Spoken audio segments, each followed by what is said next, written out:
These are original Jordan 9s from 1993. They are completely unwearable, and I am crazy and I spent $100 on them. But shoes are meant to be worn, even if your shoes are just shy of 30 years old. Yes, 1993 was almost 30 years ago. If you feel like the 90s wasn't that long ago, well, I hate to break it to you, but you're old. Anyways, I bought these so I could fix them. I've been wanting a pair of powder blue 9s for the longest time. They only retroed these once back in 2010, but the re-release looks like straight booty cheeks compared to the original. Either way, this colorway is rare and expensive if you find a clean pair, which I found the potential in this pair. All powder blue 9s really need is a new midsole. The material on these doesn't deteriorate like the other Jordan 9s, so that creates a sturdy base for me to restore. I'll be able to wear these for the next 5 years without any problem. So what I've been doing is scraping off all the old glue residue with a heat gun and a clay tool. And like I say in most of my videos, I don't like the look of dirty kicks or yellowed soles. I think it looks really ugly, especially if I'm paying a lot of money and doing a lot of work on these shoes. I want them to look new again. Like, it's been a recent trend to look dingy and dirty, especially your shoes. Like, everyone wants their shoes to look vintage these days. People are purposely yellowing their brand new shoes. Gross. Anyways, I spent $10 on a pair of fake Jordan 9s. They're the same size. All I need is the midsole. And if you're wondering why don't I use a real midsole, it's because they're expensive, one, and two, the shape on the fake one matches the original look more than the authentic one does. The real ones look a little too clean cut. Speaking of clean cut, I am cutting the midsole in half. I'm trying to glue the perimeter on the outsole because it doesn't fit. It's off by a couple millimeters, but this fixes that.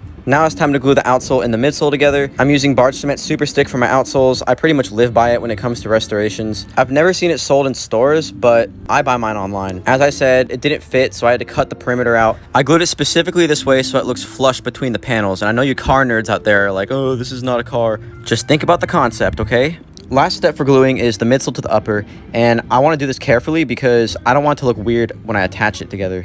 I've already altered this midsole enough as is, so it's going to be kind of wonky trying to put it on. But with a careful hand and patience, I can get it on to look perfectly flush. Look at how good that looks. I hate using a black midsole on 9s because I never want to paint it, but I'm doing it anyways. I'm using the best paint for shoes. It's called Angelus Leather Paint. Specifically for midsoles, I paint a white coat first. Painting Rules 101, it's a good base for a light color like powder blue. Plus, it's more coats so that the paint lasts longer as I wear it. The Angelus website has a lot of color matches, but they don't have a 1993 powder blue, so I had to mix it myself. Look at how good they look now. Could you ever imagine a pair of Jordans that look like this could look like this? All I had to do is sacrifice a lot of time and money, but now I have just what I need, another pair of shoes to match my never-ending supply of 90s pants.